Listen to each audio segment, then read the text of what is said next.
This morning, as I said earlier, we were given the news that WWE, I'm going to read their press release and all this stuff about this. Here's the tweet from this morning. WWE has launched WWEID.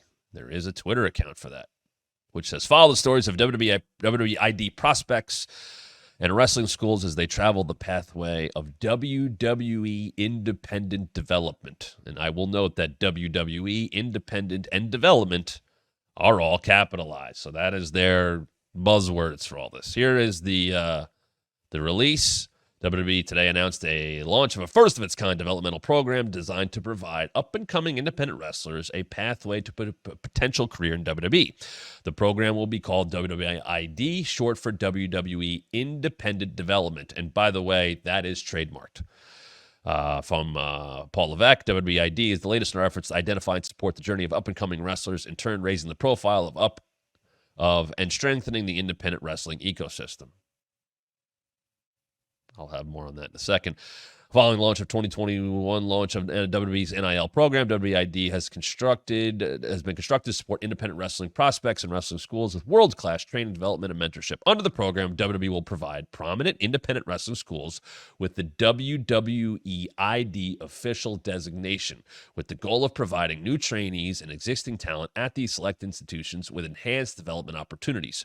Booker T's Reality of Wrestling in Houston, Cody Rhodes' Nightmare Factory in Atlanta, Seth Rollins' Black and Brave Academy in Davenport, Iowa, Elite Pro Wrestling Training Center in Concord, New Hampshire, and KnoxX Pro Academy in Los Angeles are the first WWEID independent wrestling schools to earn the official designation. Additionally, WWE will identify top independent wrestling prospects with an official WWEID, quote, prospect designation and support their developmental journey by providing financial opportunity and assisting with training, mentorship, developmental, including access to world-class facilities, best-in-class training, athletic trainers, and more. WWEID will give the fans the opportunity to follow the paths these standout prospects on the independent wrestling scene through created behind-the-scenes content as well as highlights and matches showcased across WWE's social platforms. Okay. Let's cut through all the company lines and mumbo jumbo and all that. What the hell does this mean? Kind of start backwards here. Here's the pros. If you are an independent wrestler in 2024, it is not easy. The majority of people that are indie wrestlers in 2024, it is a struggle. Financially, mentally, physically, geographically. It's hard. There was a amazing depth of talent 10 years ago that WWE, that AEW, that New Japan grabbed from. And some of those people, as we see today, are still allowed to work in multiple places, still allowed to work indies and all that. But the priority became the bigger companies. And if you were a talent that was worth a damn, you were going to be snapped up. And you were certainly going to be snapped up 5 years ago when AEW got started. Now, as I said, I know AEW has and continues to allow their wrestlers to work other promotions, to work other indies, and they get right of first refusal, which is what this all comes down to. But COVID did a number on the indie wrestling scene and being able to nurture careers. It is not as deep as it was. And I don't say that with any kind of or I'm looking down. No. Independent wrestling is very important to the future of the big companies as a whole. You have to start somewhere. And you have to gain that experience. Valuable experience on your own. Riding the roads. Making the towns. Working in small. I'm not equating it to you have to pay your dues.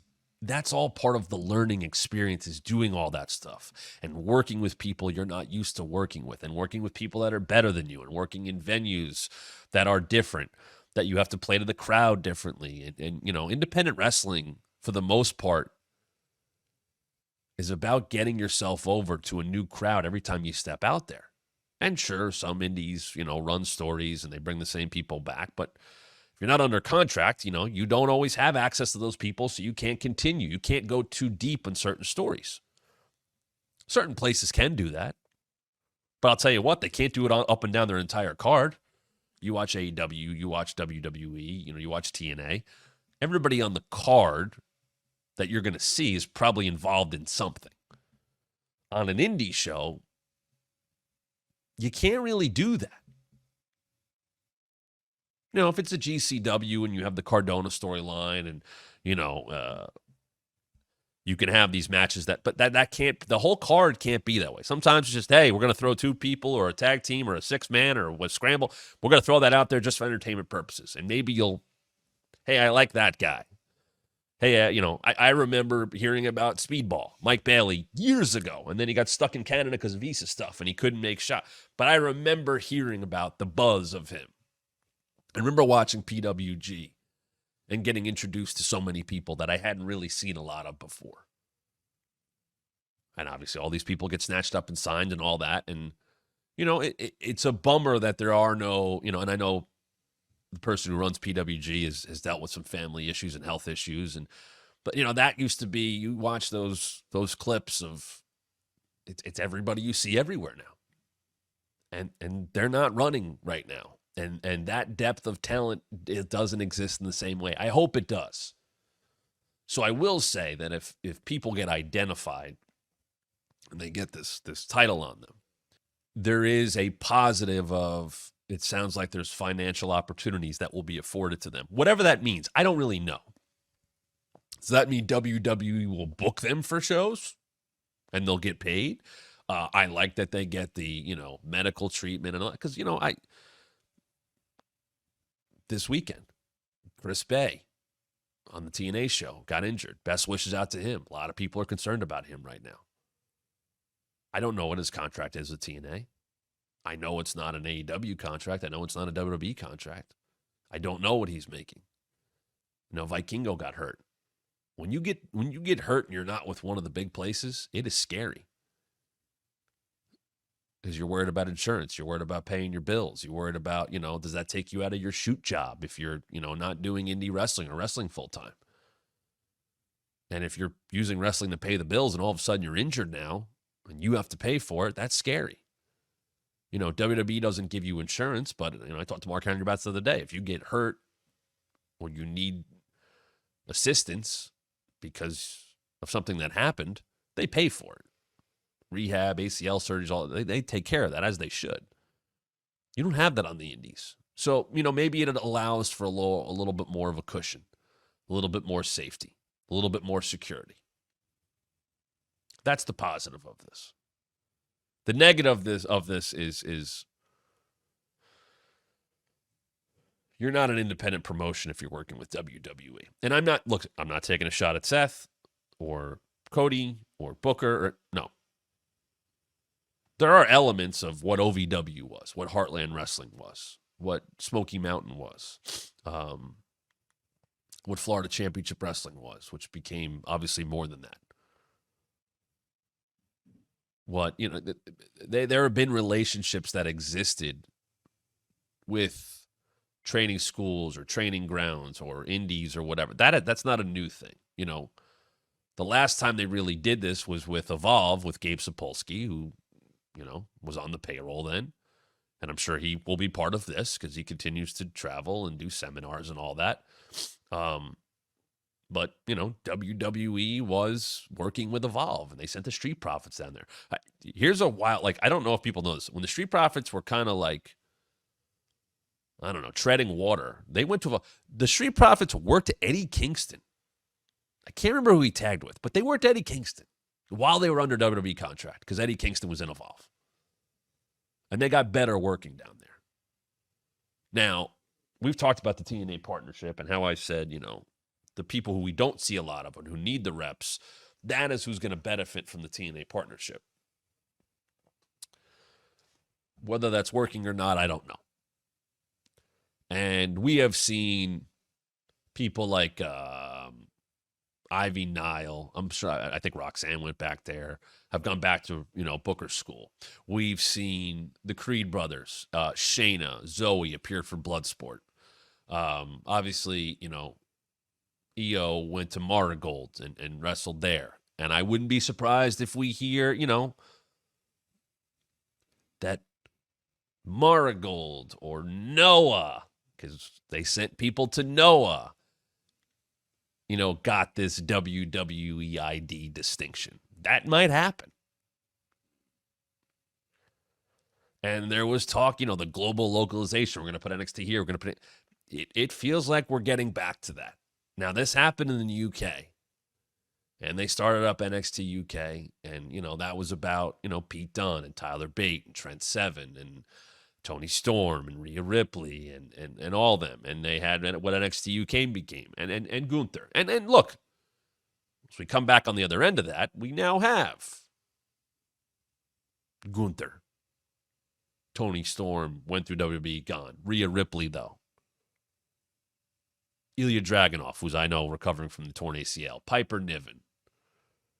And I know there's more. Gallus, whatever. Things came out of that.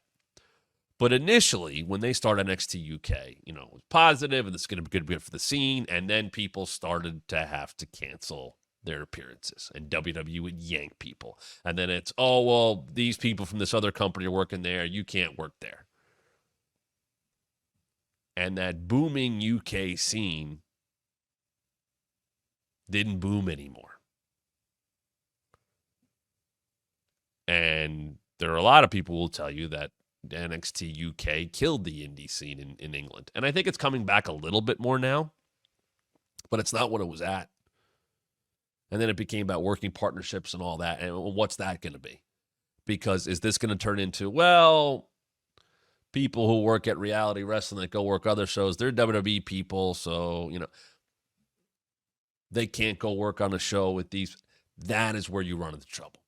That is where you run into the red tape. That is where you run into WWE's paying me, so I have to do this, this, and this. And then there's also the thought, and I've seen people express this, of, well, I have to do what WWE says, or I have to follow their style, or this is how they want to do things. And that was always a thing. Well, we don't want people going out and doing stuff because they're going to pick up bad habits. Yeah, but also working in the same warehouse with the same coaches day after day and rehearsing everything doesn't allow you to build your instincts. I am going to be interested to see how much input, how much say-so, any rules or restrictions that WWE will put on these other promotions. How much will they let them run on their own? What is the oversight there? If you're working for $1 billion company and you're willing to work with them, hey, it's good for those places. It's good for those schools. And once again, Booker T School, very reputable, as is Cody's. The right people are working there. The same thing with Seth.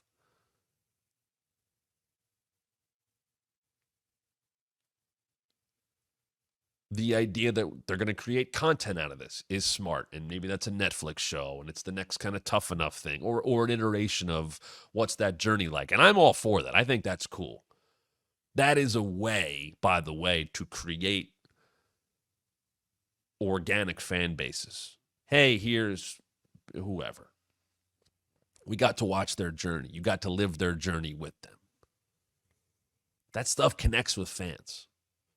More than the NIL thing of, oh, it's a great Division I athlete from the... Yeah, I know they battled, but they're all the same. They're all the same story. They were great. This is much more of a relatable story. And honestly, I think it will,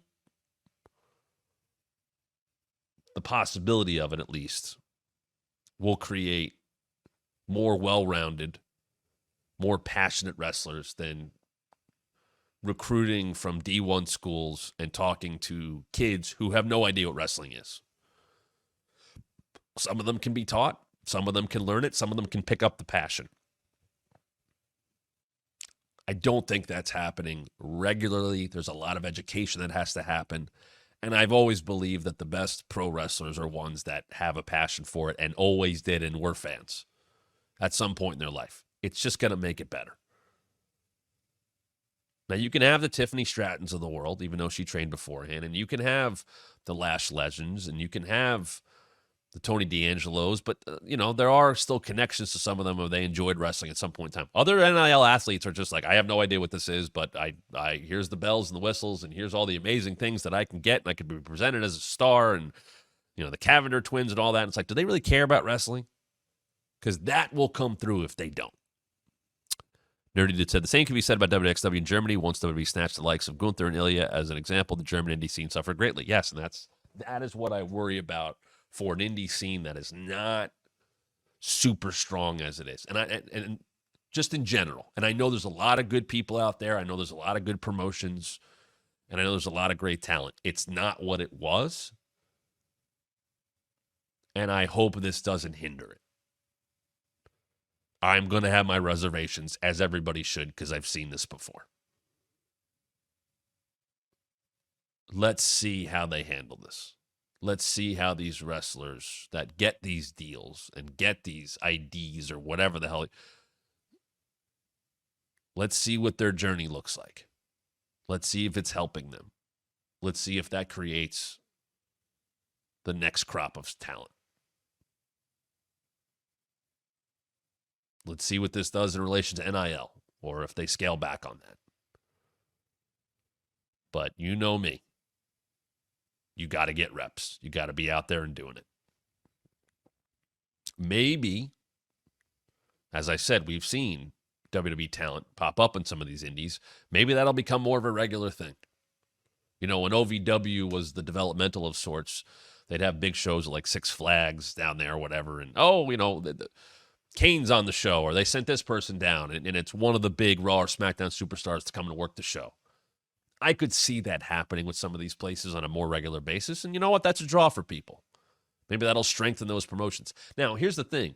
Reality of Wrestling runs. They have, Booker T has his own building there. Seth's school, as far as I know, is a school, and if I'm wrong, please correct me. So that might be just about training now. If they're going to add stuff, or they want to branch out into running small shows. The Nightmare Factory with Cody runs these showcase shows for everything that they've learned, but they're not regularly run shows. They go out and work shows. So what's that going to entail? What's the difference between a school that also is a promotion and a school that's just a school? How's that going to work? And then what other indies are going to try and get involved? You think about people who are Hall of Famers that have schools, what does this mean to a Flatbacks with, Spears and Tyler Breeze running it? Devon's got a school. Bubba's got a school. More opening up, I think, I think Pete Dunne and those guys were getting involved in something, maybe Grizzled Young Vets or Mark Andrews. So there's that, how do they get mixed in? Do they want to be mixed in? So I wouldn't look at it as super positive. I wouldn't look at it as super negative, but I have my reservations about the whole thing. Because independent wrestling, the heart of it and what you learn from it has nothing to do with being backed by $1 billion corporation. Hey, this is Matt Camp. Thanks for checking out one of our recent clips from the Wrestling Mat. Why is someone so close to The Rock kind of throwing Cody under the bus? Yeah, a lot of people won't engage with Jim Cornette. I did, just because I have a mark for Jim Cornette. And Please subscribe right now. Hit the like and turn on notifications so you don't miss a thing. And I think you should listen to your TV partners. Let me tell you about WWE and a little insight. More subscribers means more content. And make sure you follow us on social media at WrestlingMat23 on both Twitter and Instagram.